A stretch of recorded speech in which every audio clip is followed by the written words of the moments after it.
Lilladher headquarters, and he has Dilip Bhatt with him. Nimesh? Yeah, hi Anuj, thanks. Yeah, so actually I'm outside the dealing room of Prabhudas Lilladher, and joining me now is Dilip Bhatt. Dilip Bhatt, thank you very much for talking to CNBC TV18. In a hectic day for the last 2 days, today again we've seen a lot of panic selling. What have you made of the last 2 days of move? Well, I think, Nimesh, the very fact that you used panic, that itself sums up everything. Right. It has been panic, of course, without any doubt, in a very undiluted way. And I think what's really happening in the market is that some rumor has given cause to this kind of panic in the market. But then once the panic sets in, I think typically it just feeds on itself. And we have always seen that whenever this kind of panic happens, the logic takes a backseat, and precisely which is what is happening. Because we have seen quite a few of the companies have gone back to the credit rating agencies. They've got their ratings reaffirmed.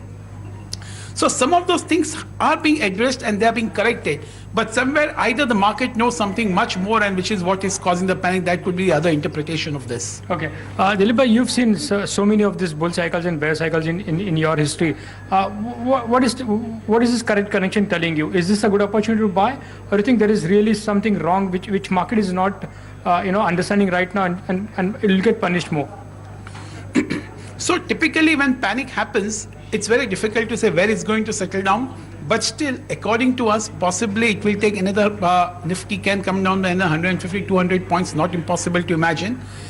But if you are a longer term investor and possibly ready to overcome the journey of those assembly elections, the central elections, and looking for 12 to 15 months, I think this certainly would be the time to buy at on a very selective basis. And maybe you can do a kind of an SIP in your investments spread over next 12 to 15 months. Okay, I'll ask you what stocks to buy. But first, the big center point of discussion has been the NBFC stocks.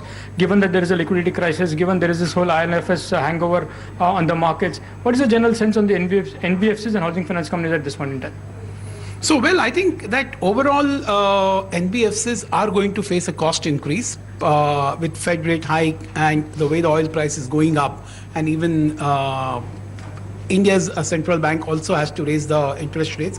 But having said that, there's nothing really what we have understood is something that should result in a big panic. But still, having seen this panic, I think this NBFCs and certain select banks offer a good opportunity that you should go for certain well-known names at the moment, because they too have fallen off the cliff, right, and there's a waterfall decline in their prices. So I think we should look at some of those frontline names and still try to see that whether you can ride them. Okay.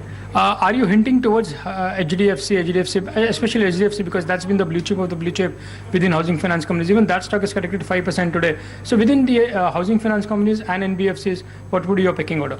So I think the way Bajaj Finance has come off, the way HDFC has come off, the way some of these private banks also have come off, I think they offer a good opportunity for one to really buy. So these two names certainly stand out. I would say even Mahindra Finance, because nothing really has transpired which is really going to be a game changer for them in terms of their performance. There could be some small here and there, but by and large, I think they are still going to show a very solid growth. Today, the other big surprise came in the auto names. A lot of the auto stocks are down 7, 8, 10%. Maruti is at a 52-week low. Motherson Sumi is down 8%. So is the case with Eicher Motor as well. What's gone wrong with the auto stocks in today's trade? So as a part of the panic, I think one should not forget the way the markets have come off. There is bound to be a good amount of margin calls which is going to get triggered at various brokerage houses. And possibly we also hear that some of those unwinding in the auto space particularly is happening at the moment. The second feeling, of course, is that with the cost of borrowing going up, possibly, the cost of buying your cars or maybe even the passenger vehicles or even the CVs, they are all going to go up. Okay. So maybe there is some fear also at the back of the mind. But at the moment, all those things are really getting hyped, magnified, and which is what is really resulting in this particular situation. Okay. We spoke about stocks which are down, but one sector which has really done well is the IT names. Even today's in today's trading, the likes of TCS, Infosys, all are doing good. Is most of the IT run pretty much priced in, or do you think there is still a rupee tailwind which will help these stocks to go up? So typically, I think what we all know that people always try to find a hiding place. Right. And with rupee providing a solid tailwind, I think IT is really providing a good hiding place, and maybe to some extent even pharmas.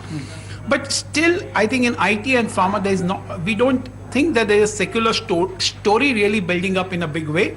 So I would say it's more of a hiding place and more of trying to give a protection to your portfolio and providing resilience to them.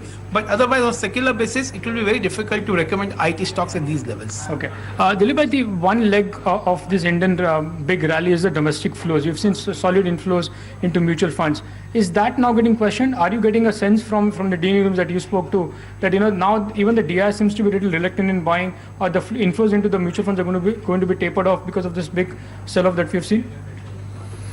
So we have seen that the DI flows have slowed down into the mutual funds. So in turn, that flow has reduced, as what we saw the intensity was pretty good earlier. Whether now this will cause a temporary aberration, possibly yes. I think without any doubt, at a time when there is so much of panic, protection is the key word, and so people would shy away from the equity for a while. So there could be some reduction in the flow, but we have seen that the monthly SIPs still come in a very strong way, and which is a very sticky and a long-term money. So I don't think that is getting impacted so much, and which should help the market in a way.